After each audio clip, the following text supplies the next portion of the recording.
محترم حضرات، معزز سامعین کرام، کسی بھی معاشرے کے تندرست اور صحت مند ہونے کے لیے ضروری ہے کہ اس کے نوجوان اخلاقی اعتبار سے اور مزاج کے اعتبار سے، عادات کے اعتبار سے، ہر اعتبار سے تندرست اور صحت مند ہوں۔ اگر نوجوانوں کے اخلاق، عادات اور اعمال درست نہیں ہوں گے تو وہ معاشرہ صحت مند اور تندرست نہیں کہلائے گا۔ آج ہم دیکھ رہے ہیں کہ مسلم نوجوانوں کے اندر شراب نوشی اور دیگر نشہ آور چیزوں کا استعمال عام ہوتا جا رہا ہے۔ چھوٹے چھوٹے بچے 15 سال کے، 16 سال کے بچے، وہ ان تمام چیزوں کے اندر لگے ہوئے ہیں، اور یہ جو خرابی آتی ہے بہت سی مرتبہ خراب صحبت کی وجہ سے، برے دوستوں کی وجہ سے یہ خرابی انسان کے اندر آتی ہے۔ دیکھا دیکھی آدمی ایک چیز کو استعمال کرنے لگتا ہے، لیکن یہ جو اس چیز کا جو سب سے بڑا محرک ہے وہ فلمیں ہیں، ناچ گانے ہیں، اسی طریقے سے سیریل وغیرہ ہیں۔ کوئی فلم، کوئی سیریل ایسا نہیں ہوتا کہ جن کے اندر شراب نوشی، سگریٹ نوشی وغیرہ اور حرام چیزیں جن کو اللہ تبارک و تعالیٰ نے حرام قرار دیا ہے، ان چیزوں کا استعمال نہ ہوتا ہو۔ تو مسلم معاشرہ کہ جس کا آئیڈیل نبی کریم صلی اللہ علیہ وسلم ہونے چاہیے تھے، انہوں نے اپنا آئیڈیل ان ناچنے گانے والوں کو اور مغربی تہذیب کو بنا لیا ہے۔ چنانچہ وہ ان تمام چیزوں کی نقالی کرتے ہیں جو فلموں وغیرہ میں دیکھتے ہیں۔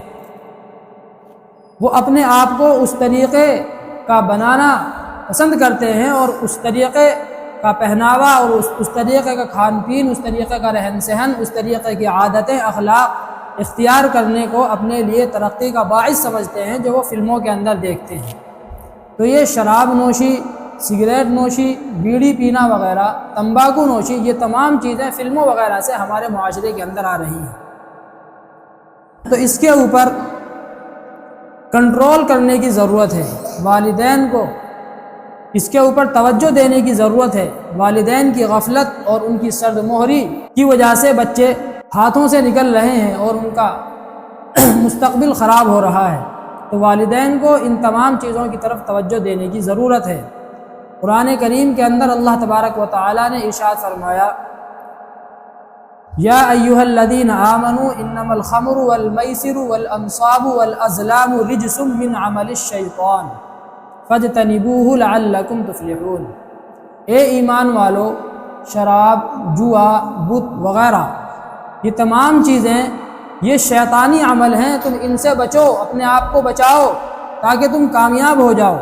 قرآن کے اندر خمر کا ذکر ہے، اور حدیث پاک میں آتا ہے، آپ صلی اللہ علیہ وسلم نے ارشاد فرمایا، حضرت عبداللہ ابن عمر رضی اللہ تعالی عنہما ارشاد فرماتے ہیں کہ آپ صلی اللہ علیہ وسلم نے فرمایا کہ ہر نشہ پیدا کرنے والی چیز خمر ہے، یعنی شراب کے حکم میں ہے، وہ حرام ہے۔ حضرت عائشہ رضی اللہ تعالی عنہا ارشاد فرماتی ہیں کہ نبی کریم صلی اللہ علیہ وسلم نے ارشاد فرمایا کہ جس چیز کا زیادہ استعمال کرنا، جس چیز کو زیادہ مقدار میں کھانا پینا نشہ پیدا کر دے تو اس چیز کی تھوڑی مقدار بھی حرام ہے۔ شراب نوشی وغیرہ یہ ایک دم سے آدمی کو نہیں لگتی، بلکہ یہ آہستہ آہستہ لگتی ہے۔ پہلے آدمی بیڑی کی طرف جاتا ہے، سگریٹ کی طرف جاتا ہے، اس کے بعد میں پھر اور دوسری چیزیں استعمال کرتا ہے، لیکن جب اس سے آدمی کا من نہیں بھرتا اور اس کے دل کو سکون نہیں ملتا تو پھر وہ اور زیادہ نشہ پیدا کرنے والی چیزوں کو استعمال کرنے لگتا ہے۔ شراب نوشی وغیرہ یہ تو حرام ہے ہی، لیکن جو ان کے مقدمات ہیں جن کی وجہ سے شراب نوشی انسان کے اندر پیدا ہوتی ہے، بیڑی، سگریٹ وغیرہ، ان چیزوں سے بھی آدمی اپنے آپ کو بچائے۔ یہ کوئی اچھی چیزیں نہیں ہیں۔ بیڑی، سگریٹ وغیرہ سے انسان کے منہ کے اندر بدبو پیدا ہو جاتی ہے، اور آپ صلی اللہ علیہ وسلم نے ارشاد فرمایا کہ لہسن کھا کر کے مسجد میں مت آیا کرو۔ وجہ اس کی یہ ہے کہ اس سے منہ کے اندر بدبو پیدا ہو جاتی ہے۔ اگر کوئی آدمی کچا لہسن کھائے تو منہ کے اندر بدبو پیدا ہو جاتی ہے، تو آپ صلی اللہ علیہ وسلم نے لہسن کھا کر کے مسجد میں جانے سے منع فرمایا۔ اسی طریقے سے کوئی آدمی اگر بیڑی سگریٹ پیتا ہے تو اس کا بھی فوراً مسجد میں جانا یہ مکروہ ہے، صحیح نہیں ہے۔ بیڑی سگریٹ پینے کی وجہ سے منہ کے اندر بدبو پیدا ہو جاتی ہے۔ اب ایک آدمی نے بیڑی سگریٹ پیا ہے اور فوراً جو ہے قرآن کریم پڑھنے لگ گیا ہے، اللہ تبارک و تعالیٰ کا ذکر کرنے لگ گیا ہے، تو کیسی بری حرکت ہے کہ اسی منہ سے بدبو آ رہی ہے اور اسی منہ سے اللہ تبارک و تعالیٰ سے بات چیت کر رہا ہے۔ ایک انسان ایسے آدمی سے بات چیت کرنے کو پسند نہیں کرتا کہ جس کے منہ سے بدبو آ رہی ہو، اور ہم ہیں کہ ہم اللہ تبارک و تعالیٰ سے اسی حال میں بات چیت کرنے کو اچھا سمجھ رہے ہیں۔ تو یہ تمام چیزیں چھوڑنے والی چیزیں ہیں، بیڑی ہو، سگریٹ ہو، اور اس طریقے سے انسان کی صحت بھی خراب ہوتی ہے۔ سب کو معلوم ہے کہ بیڑی، سگریٹ اور تمباکو وغیرہ، شراب، گٹکے وغیرہ، ان تمام چیزوں سے آدمی کی صحت خراب ہوتی ہے۔ خود اس کے اوپر بھی لکھا ہوا ہوتا ہے کہ تمباکو کھانے سے کینسر ہوتا ہے، صحت خراب ہوتی ہے، معلوم ہونے کے باوجود انسان اس کو کھاتا ہے، پیتا ہے۔ تقریباً 17 قسم کا کینسر تمباکو، بیڑی، سگریٹ وغیرہ سے ہوتا ہے۔ ان کے اندر منہ کا کینسر، جلد کا کینسر، گلے کا کینسر، معدے کا کینسر، مثانے کا کینسر، اور پتہ نہیں کون کون سے کینسر اس کے اندر شامل ہیں۔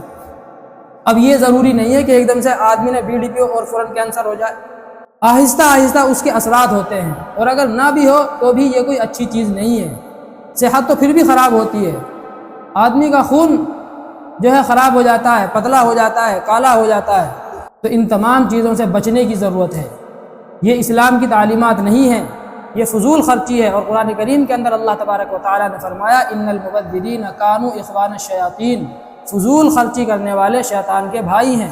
جس چیز کا کوئی فائدہ نہ ہو کسی قسم کا تو وہ جو ہے فضول خرچی کے اندر شامل ہے۔ اللہ فرماتے ہیں کلوا واشربوا ولا تسرفوا، دنیا کے اندر خوب کھاؤ پیو لیکن فضول خرچی مت کرو جس کا کوئی فائدہ نہ ہو۔ کلوا مما رزقکم اللہ حلالا طیبا، اللہ فرماتے ہیں کہ جو اللہ نے حلال چیزیں تمہارے لیے پیدا فرمائی ہیں ان میں سے کھاؤ پیو، کھانے پینے سے کوئی منع نہیں کرتا، لیکن فضول خرچی میں اگر 1 روپیہ بھی ضائع ہو رہا ہے تو اس کا کیا فائدہ؟ اس کا حساب دینا ہوگا قیامت کے دن۔ آپ صلی اللہ علیہ وسلم نے ارشاد فرمایا کہ کل قیامت کے دن آدمی اللہ کے سامنے سے اس وقت تک اپنے قدم نہیں ہٹا سکے گا جب تک کہ وہ چند چیزوں کے جوابات نہ دے دے۔ ان میں سے ایک سوال ہوگا مال کے متعلق کہ مال کہاں سے کمایا اور کہاں خرچ کیا۔ تو یہ جو ہم فضول خرچیوں میں اپنا مال برباد کر رہے ہیں تو اس کے متعلق سوال ہوگا کہ مال تم نے کہاں پر خرچ کیا۔